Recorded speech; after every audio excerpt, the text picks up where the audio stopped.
Tiga.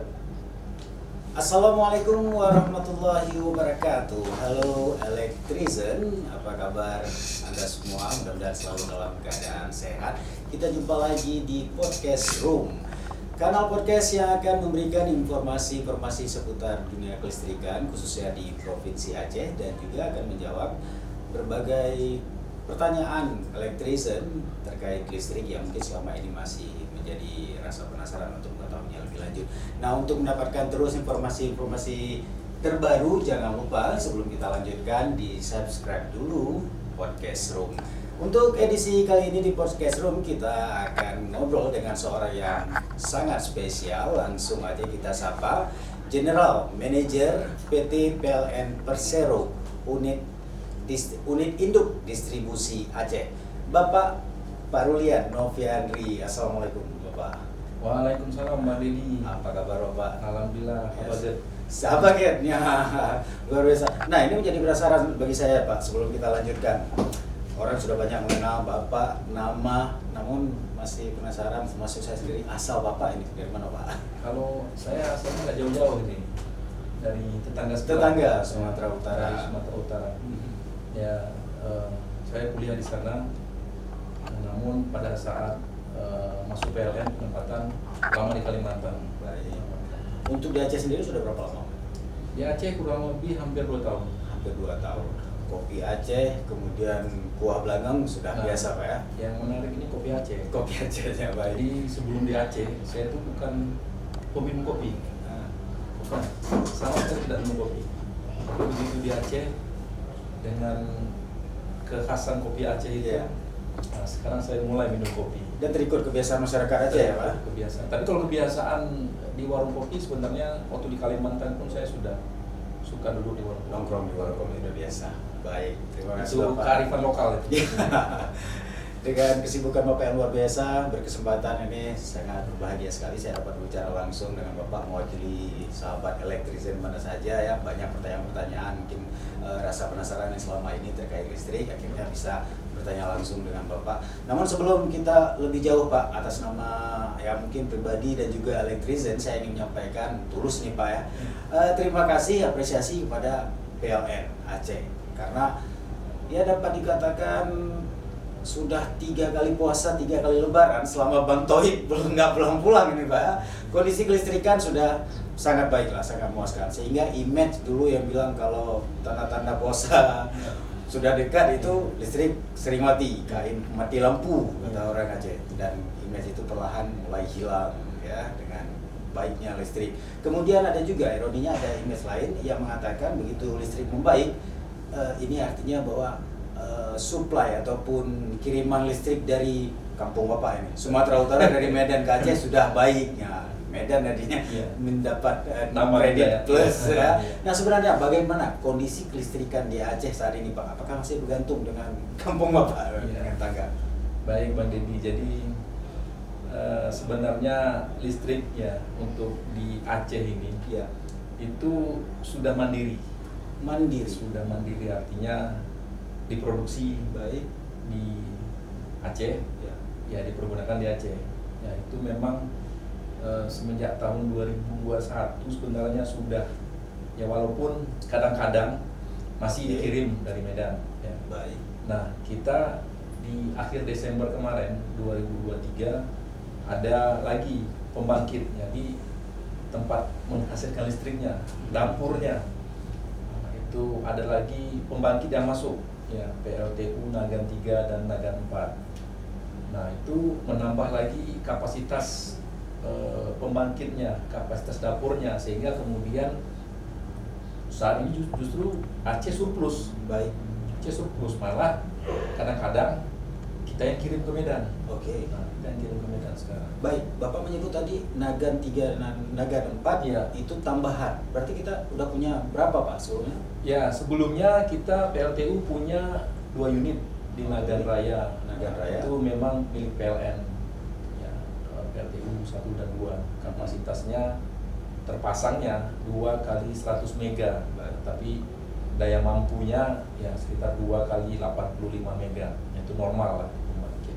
Kemudian kita punya pembangkit berbahan bakar gas PLTMG di Arun, kapasitasnya kurang lebih 400 megawatt. Nah, sehingga dulu sebelum Nagan 3 dan Nagan 4 kita sebenarnya dengan di PLTU Nagan itu 1-2 ya sekitar 160 mega, ditambah di Arun 400 mega, ditambah ada beberapa pembangkit dari energi air, hidro, PLTA, PLTMH. Nah itu kita total dengan adanya PLTD itu kita daya terpasang kita sekitar 650 mega daya mampu kita, sementara beban kita di 560 sampai 580 surplus. Dulu surplus sekitar 50-60 mega tapi termasuk PLTD. Nah sekarang PLTD biasanya kalau tidak dalam kondisi tertentu tidak kita operasikan lagi. Nah yang kita hitung adalah pembangkit di luar PLTD. Nah, sekarang ditambah lagi dengan Nagan 3-4 ya surplusnya semakin banyak lah, semakin banyak seperti itu. Kita menyebut surplus dan sudah mandiri, intinya bahwa kelistrikan di Aceh sudah mandiri. Ya, Apa menyebut kalau itu? kita bicara secara subsistem, Oke. tapi kalau kelistrikan itu kita bicara satu sistem besar, sistem Sumatera namanya. Kita terhubung dengan sistem Sumatera. Nah, kita di Aceh namanya subsistem Aceh. Nah, listrik itu ya bisa dikirim dari Medan, bisa dikirim ke Medan, itu tergantung kebutuhan. Baik. Oke.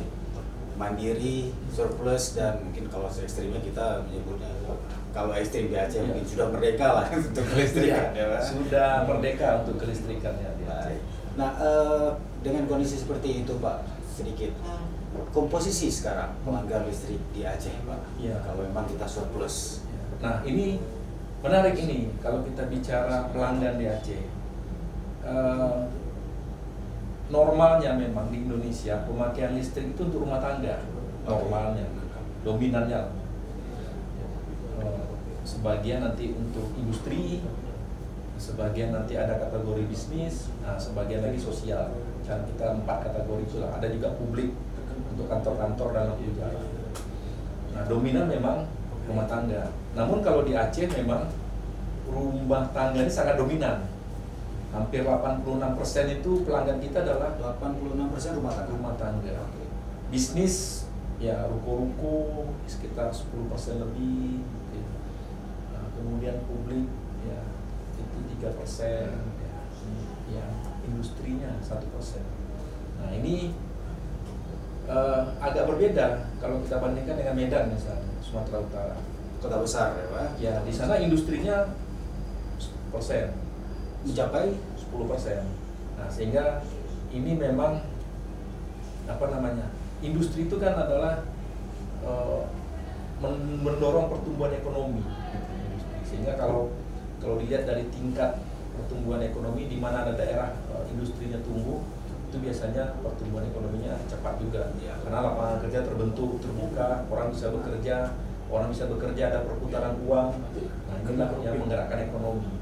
Nah, kita di Aceh memang masih kecil. Inilah peluang dan tantangan sebenarnya dengan listrik surplus ini.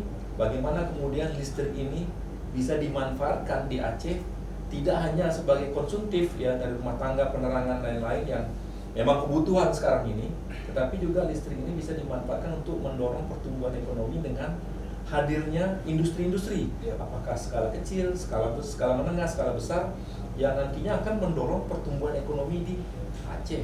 Nah, itu yang kita harapkan sebenarnya. Sudah ada pembicaraan walaupun kita membuka wacana tersebut dengan pemerintah daerah, karena sangat sayangkan kalau surplus listrik luar biasa tapi industrinya masih 1% Pak.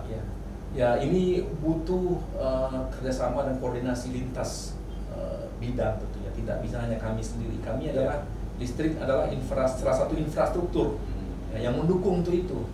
Ya. Bisa juga jalan, tapi kalau jalan kita lihat sekarang sudah jalan tol, di Aceh saya lihat bagus, sangat bagus, transportasi kemana-mana. Kita mau kemana, mau ke Subul Salam jalan mulus, mau ke Langsa dari sini jalan mulus, mau ke Takengon Belang Kejeren saya sudah jalani jalan mulus, nggak ada masalah infrastruktur jalan.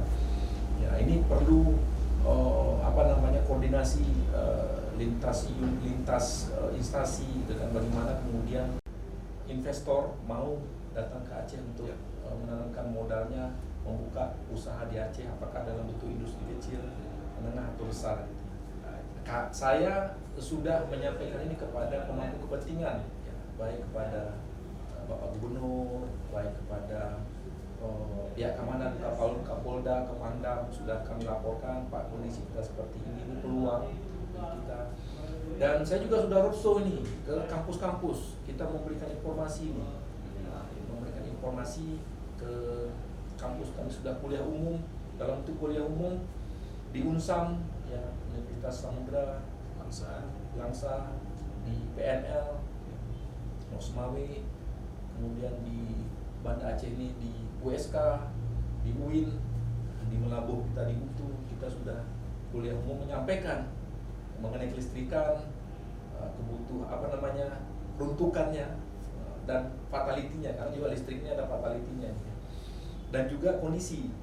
Nah, pada kesempatan kuliah umum tuh kami menyampaikan, ya, mengajak, ya, bagaimana adik-adik mahasiswa, ya, yang mau tamat, gitu ya, mindsetnya bisa dirubah, tidak lagi tamat menjadi pencari kerja, tapi bagaimana adik-adik itu menjadi entrepreneur, menjadi wirausaha yang membuka lapangan kerja. Nah, jadi pemikiran kami tidak hanya menyentuh kepada industri yang masuk, ya kan, industri kan nggak mungkin banyak gitu ya, paling satu, ya, tapi besar pemakaian listriknya. Kami juga mengajak, ya, membuka usaha kecil menengah, ya, pemakaian listriknya mungkin tidak terlalu besar, tetapi kalau volume atau jumlahnya banyak, ini akan meningkatkan sektor industri dan pemakaian listrik.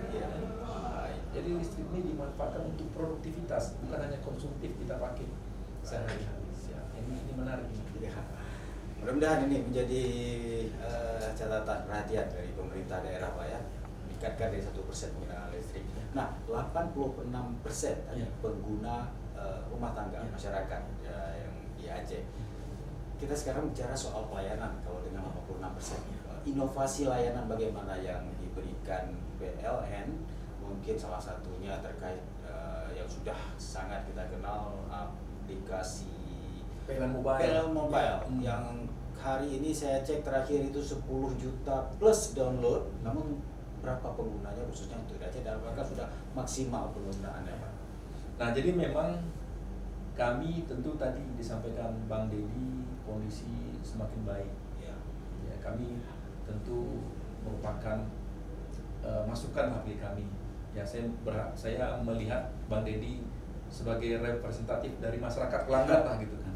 Pak, ini sudah semakin baik, alhamdulillah. Kami mengucapkan syukur. Tapi tentu sebagai layanan publik, ya, tentu tidak cukup. Ya, tentu harus terus. Tidak ada yang sempurna. Kemarin ekspektasinya 70 masyarakat, kita kasihkan 70, nah besok ekspektasi naik 80, begitu seterusnya. Jadi layanan publik itu tidak akan berhenti, ya, sampai di titik mana yang memenuhi kepuasan pelanggan. Nah, kami menyadari memang dengan semakin membaiknya infrastruktur kelistrikan, tadi ada tambahan pembangkit. Kadang-kadang masyarakat masih nanya, surplus tapi kok masih padam-padam di tempat saya. Nah, ini masih selalu memang itu kenapa itu pertanyakan. Jadi memang listrik itu kan diproduksi di pabriknya, di pembangkit. Nah, pembangkit tadi saya sampaikan ada di Naga, ada di Lok Semawe. Nah, padahal kita gunakan di Banda Aceh. Ya. Tentu dari Nagan, dari Lok Semawe, di sini Banda Aceh tidak ada pembangkit. Ada pembangkit, dikirimlah dulu pakai transmisi. Nah, transmisi itu kita naikkan tegangan, ya. Jadi kalau kita di ruangan ini tegangannya 220 volt, itu kita naikkan ke ada dua jenis, ya. Jadi yang 150.000 volt, ada yang 275.000 volt. Ya, jadi kalau kita 220 itu sekian ribu kalinya. Ya. Tujuannya supaya bisa dikirim lebih jauh. Nah, dinaikkan itu supaya bisa dikirim lebih jauh. Nah, kita naikkan dulu ke transmisi. Kalau mungkin kita lihat di pinggir jalan yang tower transmisi itu, nah itulah dia tower transmisinya. Dikirimlah ke tempat-tempat, ya, mulai ke Sigi, ya, ke kabupaten-kabupaten lah gitu. Nanti ada gardu induk. Nah, di gardu induk itu kemudian diturunkan lagi tegangannya. Turunkan lagi tegangannya ke tegangan 20.000 volt. Nah, kan masih 20.000 volt nih, kita pakai kan 20. Ya. Kirim nanti melalui tiang-tiang, melalui saluran distribusi yang tiang di pinggir jalan, yang 3 kabel yang sering kita lihat gitu ya. Nah, itu baru ada nanti trafo distribusi, diturunkan lagi ke tegangan 220 volt ini, barulah dikirim ke pelanggan-pelanggan. Itulah proses listriknya, panjang memang. Sehingga kemudian dalam proses perjalanannya itu ya, kita berusaha meminimalkan gangguan, tetapi ada saja gitu ya, ada saja. Kalau yang seperti kemarin di akhir Desember itu petir di transmisi, petir. Jadi yang dihantam transmisi. Nah, itu dia mengamankan dirinya, dia kalau kita di rumah itu kalau ada yang short listrik mati kan, jatuh secara otomatis pengamannya sama di jaringan tuh, dia mengamankan diri, mematikan, mati, kemudian kita recovery normal lagi. Nah, itu yang ditransmisi. Kalau yang di distribusi ini ya memang masih yang utama kita pohon, karena jaringan kita di pinggir jalan, ya pohon juga di pinggir jalan ini kan. Ada pohon yang bisa kita pangkas habis, pemeliharaan. Iya, pemeliharaan. Ada juga pohon yang hanya diberikan, boleh dipangkas sedikit-sedikit. Pohon-pohon milik masyarakat, pohon produktif misalnya.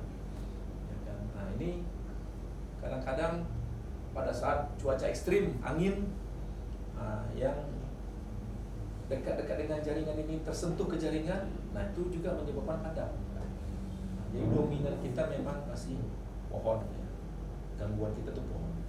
Namun ada juga binatang seperti tupai, seperti ular, terus kalau ke arah Gurute sana ada monyet gitu ya. Nah itu juga ada juga. Jadi mereka ya instingnya mungkin ada jalur yang dilewati, mereka ke sana, kemudian kena dengan kabel, kemudian kesetrum, ya binatang tersebut juga mati gitu kan. Tapi listrik ikut mati juga. Tapi biasanya itu cepat recovery. Nah, kalau yang di Desember kemarin memang cuaca ekstrim, pohon tumbang kena jaringan.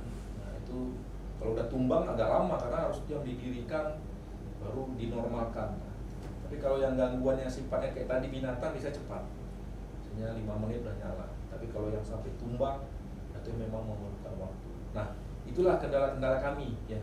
Kalau saat sekarang ini ya ada juga karena banner iklan ya, mungkin pamflet iklan besar yang ini itu kalau kena hujan, kena angin, terkena jaringan juga itu padam. Nah, ada juga yang menarik, ketabrak mobil, tiang. Jadi tiang di pinggir jalan ditabrak mobil, patah, tumbang. Nah, itu juga makan waktu yang itu makan waktu. Nah, itulah itu yang kita hadapi gitu ya. Tapi kita berusaha ya bagaimana pohon yang tadi kita tetap pelihara rutin. Nah, itu memang pekerjaan yang tidak berkesudahan karena pohon tetap tumbuh kan. Kita pangkas hari ini ya bulan depan ditumbuh ya. Begitu seterusnya. Itu rutinitas kita. Ya, kalau binatang kita upayakan memasang penghalang panjat gitu ya dan lain-lain gitu ya. Kalau ketabrak mobil kita pasang spotlight. Biasanya ditabrak tuh subuh-subuh. Mungkin supirnya agak ngantuk. Jadi kita pasanglah spotlight supaya pas kena lampu tuh nampak tiang listrik gitu. Nah, itu yang upaya-upaya kita untuk meminimalkan. Nah, sedikit nih Bang Deddy. Dengan kondisi seperti tadi ya Bang Deddy sebut aplikasi PLN Mobile. Nah, itu memang kita buat ya sebagai semacam kantor virtualnya PLN. Ya kantor PLN di mana-mana memang. Ya kantor PLN itu di mana-mana. Kita di mana yang nggak ada, di Singkil, di Rimo, di Gayo Luwes, di Kutacane, di Takengon, semua ada kantor PLN. Nah, tapi di zaman sekarang yang era digital, nah kita launching lah aplikasi PLN Mobile. Fungsinya banyak. Ya. Fungsinya banyak. Jadi keperluan pelanggan terhadap PLN tanpa perlu ke kantor PLN bisa selesai di aplikasi PLN Mobile. Mau ngapain? Laporan gangguan, situ aja. Tak usah telepon sekarang, cukup padam, tinggal pilih padam, tik, udah kirim. Itu termonitor oleh saya langsung, termonitor oleh jajaran teman-teman di bawah kan, sampai ke saya monitor. Jadi kalau ada yang nggak selesai, saya tahu. Terus biasanya saya telepon langsung, selesaikan. Kalau kita ada SLA-nya lah. Jadi kalau padam itu, kalau masih padam, SLA-nya paling lama 3 jam. Itu kalau gangguan. Keluhan pun, ini kok bayarnya mahal, laporkan. Ya mungkin apakah ada kesalahan catat misalnya, tapi kita minimalkan lah kesalahan catat. Atau ingin bayar listrik, bisa di situ. Beli token, bisa di situ. Mau tambah daya, bisa di situ.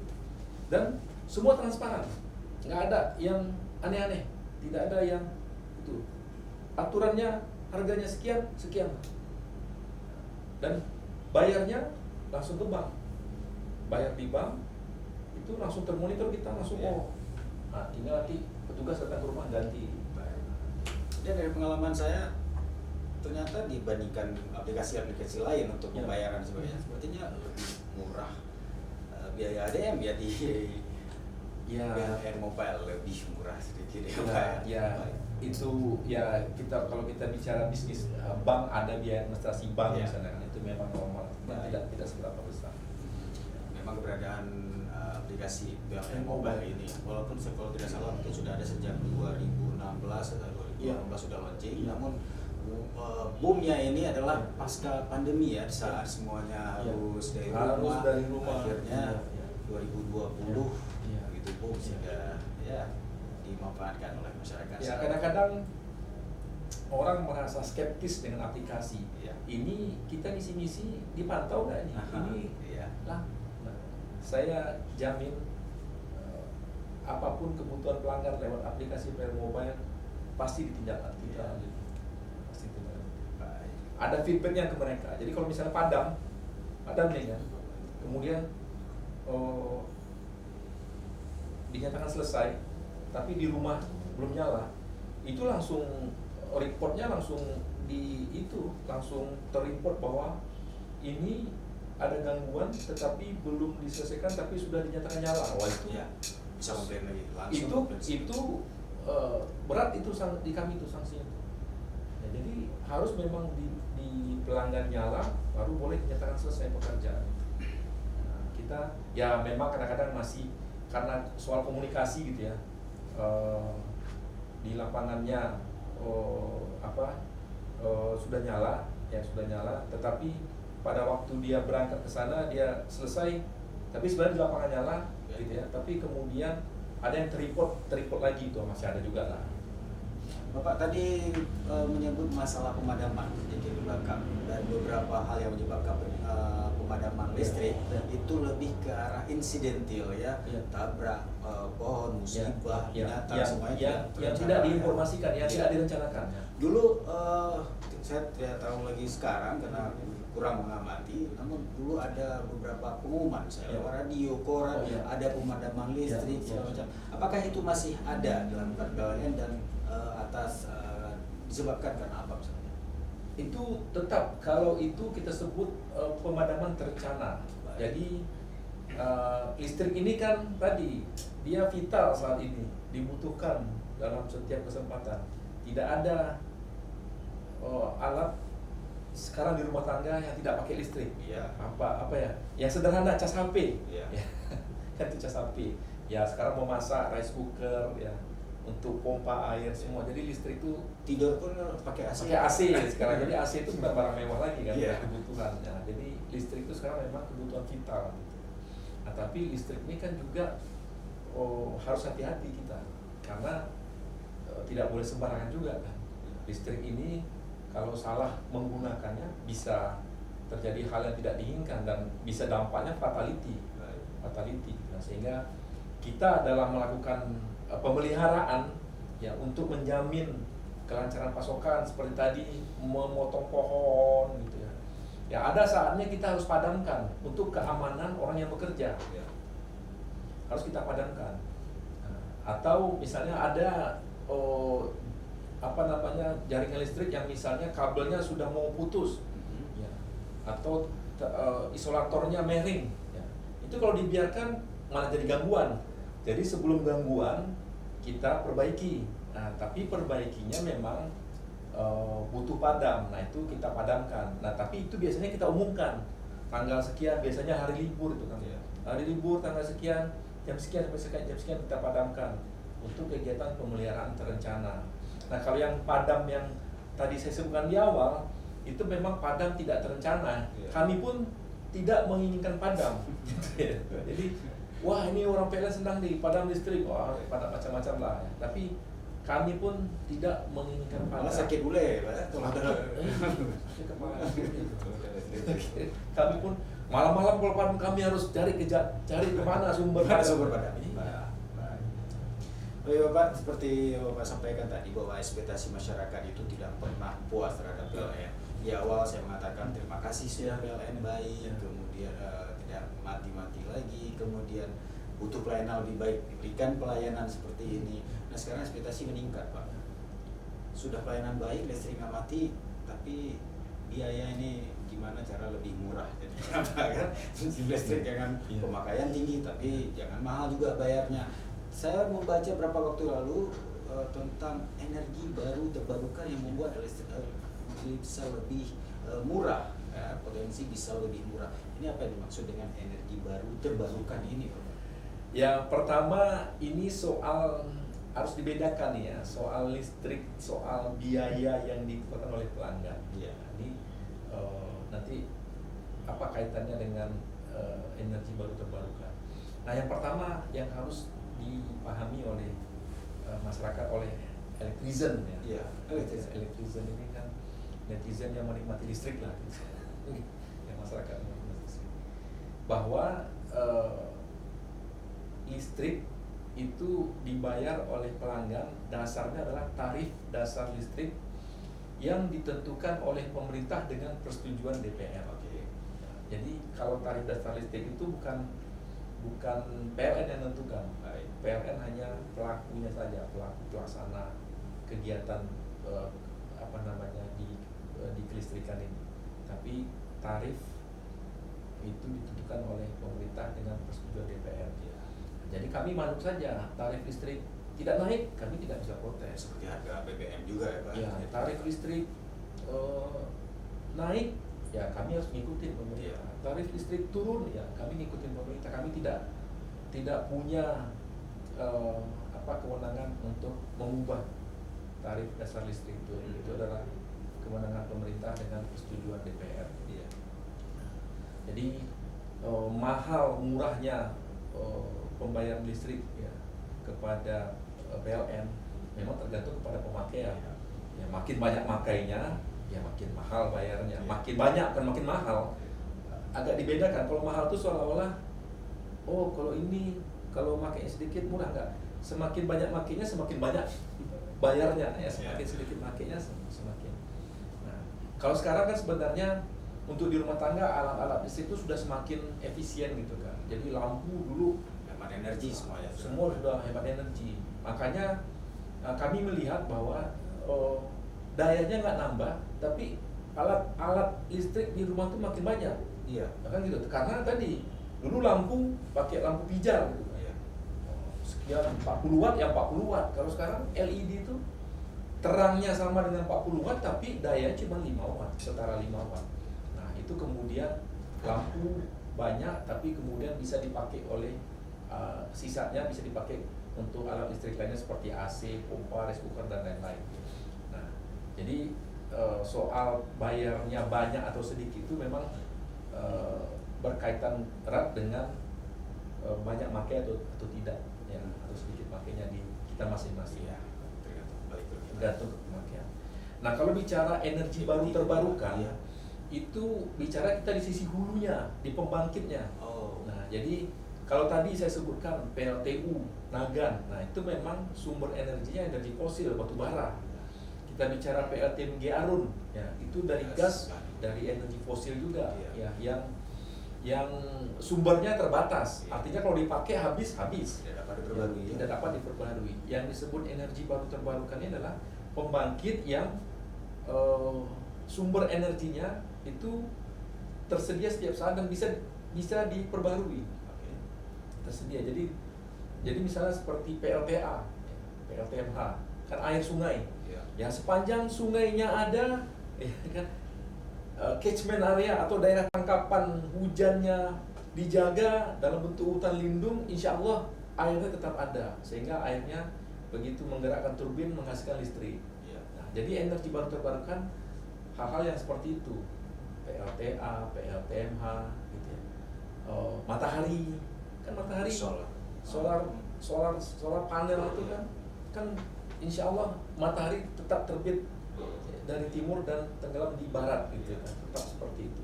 Energi bisa dipakai, angin, PLT, bayu, nah, itu merupakan salah satu energi baru terbarukan. Banyak jenisnya. Jadi Bahkan yang terakhir saya dengar ada sampah juga bisa menjadi bahan sampah mungkin dikategorikan juga, karena kan sampah tetap ada nih. Iya. Tetap ada. Jadi kategorinya apakah itu masuk energi baru terbarukan, tapi mungkin hanya karena untuk pemanfaatan sampahnya nih. Iya. Nah, yang ada kita di Aceh ini juga yang tidak kalah ininya adalah geothermal, panas bumi. Oke. Nah, kita punya di Sabang, Oh iya. Sabang itu di Jaboy sama di Selawah ini. Nah, itu panas bumi yang masih dalam tahap survei gitu kan, masih dalam tahap pengembangan. Nah, energi baru terbarukan ini apakah murah gitu kan? Iya. Untuk investasi awalnya biasanya tetap perlu investasi awal. Nah, tapi memang dalam nanti operasionalnya ya air itu tidak seperti kita batu bara kan, dia tersedia, mungkin ada pajak air atau seperti itulah kira-kira. Akan murah setelah nanti masa pengembalian investasinya selesai misalnya. Tetapi dalam suatu sistem kelistrikan biasanya tidak murni bisa semua EBT. Ya. Karena apa? EBT itu ada juga sifat namanya intermittent. Nah, intermittent itu adalah sumbernya itu bisa ada, bisa tidak, walaupun dia berkelanjutan. Misalnya matahari, tiba-tiba matahari tutup awan, nah hilang dia kan. Nah, ini harus ada pembangkit lain yang mengcover itu. Kalau kan begitu matahari tertutup awan, listrik padam, apakah pelanggan mau? Kan nggak mau. Pelanggan maunya listrik hidup 1 kali 24 jam, 7 hari dalam seminggu, 365 hari dalam setahun. Nah, sehingga pada waktu matahari ketutup listrik, ketutup awan, ada pembangkit lain. Nah, jadi biasanya gabungan dia. Nah, kita bicara namanya itu biaya produksi secara gabungan. Memang akan ada pembangkit yang murah, ada pembangkit yang mahal, nanti akan bergabung dalam satu sistem menjadi biaya pokok penyediaan tenaga listrik namanya. Sudah lumayan juga ini terbuka juga pengetahuan saya tentang kelistrikan sedikit, dan juga tentu saja bagi Elektrizen banyak hal-hal informasi baru yang kita dapatkan dari pembicaraan kita dengan Bapak JM. Kita masih akan lanjutkan Elektrizen, dan Pak, ini beberapa waktu lalu kita mendengar sebelum-sebelumnya juga pernah ada musibah kebakaran, dan biasanya kebakaran itu setelah diselidiki listrik konslet harus pendek listrik. Bahkan sayangnya saat kejadian baru terjadi, pihak berwajib belum mengumumkan penyebab kebakaran, masyarakat sudah menyatakan harus pendek ini listrik menjadi kambing hitam ya. Oke, sebenarnya Pak, benarkah ataupun bisa jadikah selalu ini masalah listrik menjadi penyebab kebakaran, dan bagaimana seharusnya masyarakat menghindari hal ini tidak terjadi? Ya, memang tidak opini yang terbentuk seperti itu. Jadi kebakaran pasti disebabkan selalu penyebabnya hubung singkat, korslet. Dari hasil pengecekan bisa saja memang, dari hasil misalnya diceklah sama kepolisian bahwa memang ini korslet listrik. Tetapi yang mungkin juga masyarakat perlu tahu, kewenangan PLN itu hanya sampai dengan meter secara undang-undangnya. Sampai dengan meter. Maksudnya Pak? Kan kita ada titik transaksi pakai kWh meter. Oke. Nah, jadi kewenangan PLN itu sampailah dengan kWh meter itu. kWh meter ke dalam itu disebut instalasi milik pelanggan. Nah, kita menamakan itu instalasi milik pelanggan. Instalasi milik pelanggan ini kewajiban pelanggan. Nah, tapi pemerintah menyiapkan infrastrukturnya. Kan pelanggan nggak tahu juga, kami gimana tahu Pak ini listriknya apa tidak, walaupun milik kami tapi kan kami nggak tahu kan gitu. Nah, pemerintah menyiapkan infrastrukturnya. Ada lembaga inspeksi teknik, inspeksi teknik. Tujuannya itu adalah badan non profit. Ya, memang ada pembayaran, misalnya untuk rumah tangga dengan daya 450 itu membayar sekitar 60.000 untuk bagaimana instalasi dicek. Ya, kemudian setelah dicek, apabila dinyatakan aman, akan terbit sertifikat layak operasi. Ya. Sertifikat layak operasi itu menyatakan instalasi di kita ini sudah aman. Iya. Aman terhadap risiko-risiko kebakaran, korslet, seperti itu. Jadi memang harus dicek instalasi ini, dan memang bukan kewenangan PLN. Nah, tapi pemerintah menyiapkan infrastrukturnya melalui lembaga-lembaga yang banyak di kalau kita bicara secara aplikasi, misalnya di PLN Mobile pun ada itu kalau mau lembaga inspeksi teknik seperti tadi. Jadi diceklah kelayakan instalasi ini. Kemudian apabila tidak belum layak karena misalnya tadi kabelnya harusnya ukuran sekian kecil, itu harus diganti, ada instalatir, ya, perusahaan instalatir yang memperbaiki itu. Nanti setelah memperbaiki, dicek lagi sama lembaga inspeksi teknik ini, akan terbitlah SLO, dan itu insya Allah kemudian dalam penggunaan listrik, instalasi itu akan mengamankan terhadap risiko-risiko kebakaran dan lain-lain. Artinya kalau terjadi konslet itu sudah di luar kewenangan yang seharusnya dari PLN, kewenangan dari pemilik rumah.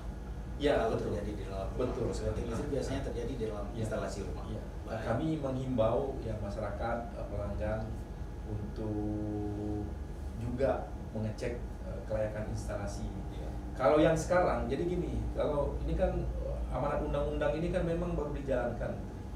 Nah, kalau yang dulu memang belum ada aturan ini, jadi memang tidak dicek, tidak terbit SLO, kita sudah sambung saja. Iya. Tapi kalau sekarang untuk pelanggan baru itu wajib, jadi harus ada SLO-nya terhadap instalasi rumah, instalasi milik pelanggan, baru bisa kita sambung. Itu sudah satu paket ya. Jadi sudah dinyatakan aman oleh lembaga inspeksi tekniknya, baru boleh kita sambung. Nah, permasalahannya pelanggan-pelanggan yang dulu yang belum masuk di dalam aturan ini, nah itu memiliki SLO. itulah yang harus mereka Menggunakan badan tadi. ya, mereka bisa menghubungi lembaga inspeksi teknik untuk mengecek instalasinya, apakah instalasi tersebut masih aman atau tidak. Ini himbauan kami lah kepada masyarakat supaya, dan tidak mahal sebenarnya, tidak mahal, banyak demi keamanan. Mencegah kebakaran itu tadi. Dan kemudian apabila ingin, kadang-kadang kan instalasi standar yang terpasang, ditambah gitu kan. Iya. Nah, ini juga menambah ini harus hati-hati ya, karena kalau kemudian menambah itu sembarangan ya punya dampak, punya risiko juga. Sebenarnya kalau kita mau menambah harus lagi panggil tadi lembaga, Pak kami mau nambah sekian, apakah aman? Mereka akan cek, aman, sudah boleh. Iya. Jadi ada juga yang sudah terbit SLO tapi kemudian mereka nambah sendiri, jadi di luar tanggung jawab. Ini masuk dalam kategori mencuri listrik. Enggak, dia tidak mencuri. Jadi tetap lewat meteran, tetapi mereka menambah instalasinya sendiri. Oke. Ya. Dan itu tidak masuk dalam skop awal pemeriksaannya kan. Kalau pemeriksaan awal sudah diperiksa nih lengkap, terbit SLO. Tapi kemudian yang punya rumah nambah sendiri, misalnya saya perlu kipas angin di sana, tambah sendiri. Dia tetap menggunakan listrik secara legal, tetapi instalasinya tadi sudah tidak termasuk dalam sertifikat layak operasi yang terbit sebelumnya. Nah, jadi kalau mau nambah, ya hubungi instalatir, kemudian nanti dicek lagi, oh aman, sudah berarti ada SLO yang ini. Itu himbauan kami kalau ingin menambah yang permanen ya, tapi kalau hanya menarik kabel pakai kabel gulung ya nggak masalah. Wah, luar biasa ini, mudah-mudahan menjadi catatan bagi masyarakat beli elektrisian untuk mencegah ya kejadian-kejadian musibah kebakaran di tengah-tengah kita. Banyak hal yang telah disampaikan oleh Pak JM tadi. Pak JM, ini kita sudah memasuki tahapan pemilu ya, tahapan pemilu. Juga kita dihadapkan ke depan dengan PON. Aja semua. Nah, itu kan tidak lepas juga kebutuhan banyak aktivitas kegiatan yang mungkin dilakukan di malam hari, apalagi berolahraga. Nah, kesiapan PLN Aceh untuk mendukung suksesnya 2 event ini, Pak? Ya, kami sebenarnya secara unit yang melayani masyarakat itu ya, sebenarnya tidak melihat setiap event, karena tadi masyarakat itu butuh listrik setiap saat kan. Iya. Jadi kami tidak melihat adanya event pemilu, adanya PON, ada apa. Intinya kami harus siap setiap saat. Tapi memang dalam hal-hal khusus ya kesiapan kami agak lebih tinggi, lebih tinggi. Contohnya dalam hari besar keagamaan, biasanya kita apel kan untuk merefresh teman-teman supaya nanti di tengah hari besar keagamaan tidak terjadi hal-hal yang tidak diinginkan, itu kita refresh. Demikian juga dalam konteks kita pemilu, kita juga teman-teman di refresh, diingatkan ya, kita melayani lokasi-lokasi mana yang perlu kita backup, ya, misalnya seperti KPU, ya kan, perlu kita backup. Nanti TPS misalnya kan, seperti apa nanti kan, kalau tidak semua bisa juga kita backup secara ini, mungkin tempat-tempat tertentu di backup seperti itu. Nah, itu yang pemilu. Artinya saat ini berjalan, ya musim kampanye berjalan, ya kita semaksimal mungkin di setiap lokasi kampanye siapapun ya kan, kami tidak ke mana-mana, kami melayani semua. Nah, jadi kita layani semua, di mana yang butuh kita siapkan. Nah, itu kalau untuk masa pemilu. Nah, kalau bicara PON 2024, nah kami pun memang tengah mempersiapkan juga ya. Jadi bukan rencana, ini sudah ditetapkan bahwa akan ada di Long Raya. Ya, jadi stadion kami perkuat, ya, suplainya mungkin kami tambah. Kalau dulu 1 mungkin 2, kalau 2 mungkin 3, sehingga keandalan untuk lokasi venue utama di Stadion Harapan Bangsa itu bisa lebih baik lagi. Nah, demikian juga venue-venue lain. Kalau nggak salah kita ada 33 yang di Aceh tersebar kan. Nah, kita sudah inventarisir nih. Di Losmawe apa saja, ya, di Takengon apa saja, kebutuhannya untuk apa. Ini acara siang atau malam. Kita sudah inventarisir. Nah, jadi apabila ada kebutuhan listrik yang tidak boleh padam, kita lengkapi dengan UPS. UPS untuk jadi membackup lokasi acara seperti di awal tadi Bapak ada menyebutkan ada pembangkit listrik yang belum digunakan karena surplus, mungkin itu seperti yang tenaga diesel, mungkin itu akan digunakan untuk kebutuhan seperti ini, Pak? Kalau yang tenaga diesel, kami gini, karena tadi dalam satu sistem itu ada pembangkit yang mahal, ada yang lebih murah. Jadi diesel itu mahal. Jadi kalau memang masih ada dari PLTU, kita PLTU aja. Dieselnya kita standby-kan. Tapi dalam kondisi tertentu, misalnya gangguan, nah diesel kita fungsikan, tapi temporary aja. Nah, kalau yang di lokasi-lokasi acara nanti di backup oleh genset. Backup oleh genset. Kita harapkan juga seperti mungkin beberapa waktu lalu kita ada penyelenggaraan Pekan Kebudayaan Aceh di sini. Kita harapkan kan PKA. Saat listrik, mungkin masyarakat menganggap ini listrik sudah ke PKA semua, sehingga masyarakat lain nggak kebagian padam gitu. Jadi ada kesan seperti itu di tengah masyarakat. Mungkin mudah-mudahan tidak terjadi di penyelenggaraan PON gitu, Pak ya. Enggak, listrik insya Allah cukup. Jadi kalaupun tadi misalnya di PKA-nya nyala tempat masyarakat, itu mungkin yang ke tempat masyarakatnya ada gangguan jaringan, bukan karena kebetulan. Ya, bukan karena listrik nggak cukup. Ya. Ya, bukan karena listrik nggak cukup, tapi Di PKA mungkin ada backup genset. Ya, jadi misalnya gini, satu jalur itu sebenarnya padam. Iya. Tapi PKA nyala, nyala PKA. Iya. Ya mungkin di backup genset. Di PKA-nya. Di PKA-nya, nah, di lokasi masyarakat kan tidak. Iya. Tapi padamnya pun temporary. Kalau ada gangguan jaringan tadi karena pohon macam-macam. Baik. Masih terkait pemilu Pak, ini saat orang kampanye, caleg kampanye, partai kampanye sepertinya PLN ini ketahuan kampanye juga. Kampanye electrifying lifestyle, saya dengar ini apa ini Pak? Ya. Kan Bapak caleg juga. Electrifying lifestyle itu kita mengajak, ya ini memang kaitan dengan kemudian dengan ini lingkungan sebenarnya. Jadi electrifying lifestyle itu mengajak masyarakat, ya masyarakat untuk menggunakan listrik dalam setiap aktivitasnya. Dalam rumah tangga pastilah, rumah tangga itu lampu semua udah pakai listrik. Nah, sekarang alat transportasi kan ada motor listrik, ada mobil listrik. Ya. Nah, jadi listrik itu tidak lagi dalam kebutuhan yang sebelumnya hanya lampu. Ini transportasi silakan juga listrik. Kami bukan menjual motor listriknya, kami bukan menjual, tapi kami mengajak ya, masyarakat untuk bisa beralih ke itu. Tujuannya ya yang pertama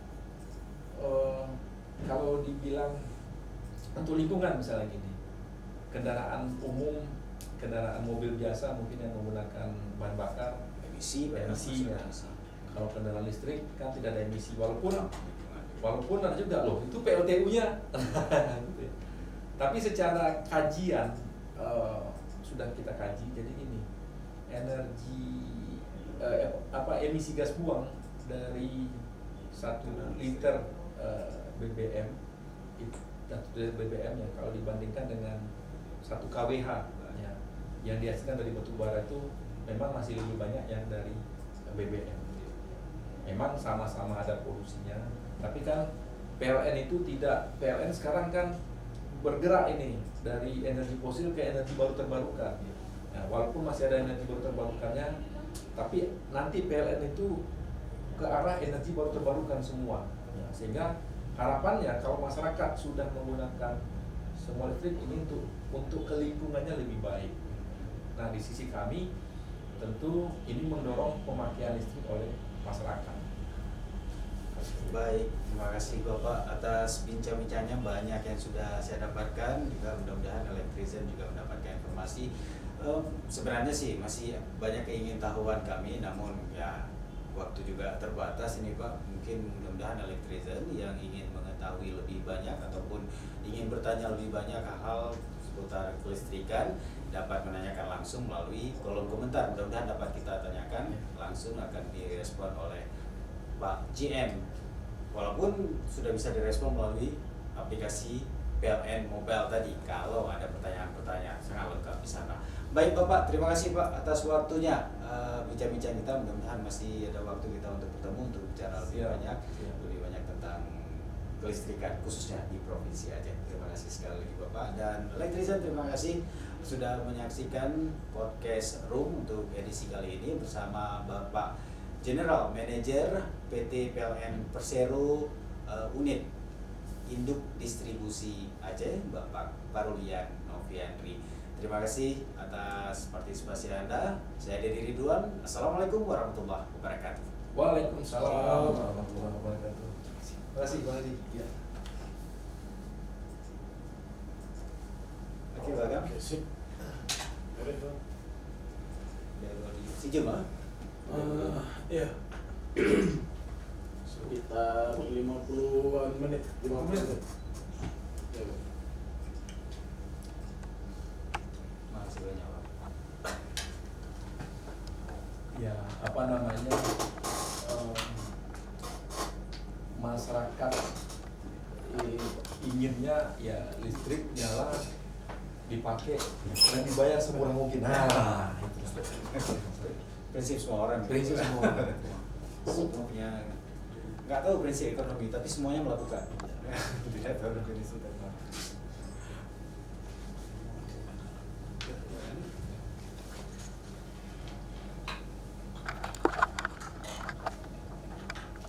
Orang haus akan informasi. Orang mencari. Balik, informasi sedemikian banyaknya. Nah, justru yang susah sekarang ini, kita nggak tahu mana informasi yang benar, mana jadi reporter. Semua orang bisa menjadi pemberi informasi. Semua orang berhaknya ya menyampaikan informasi. Walaupun ada undang-undang dalam konteks dia menyampaikannya informasi yang diketahui, sehingga informasi sangat banyak, ya sangat banyak. Namun sayangnya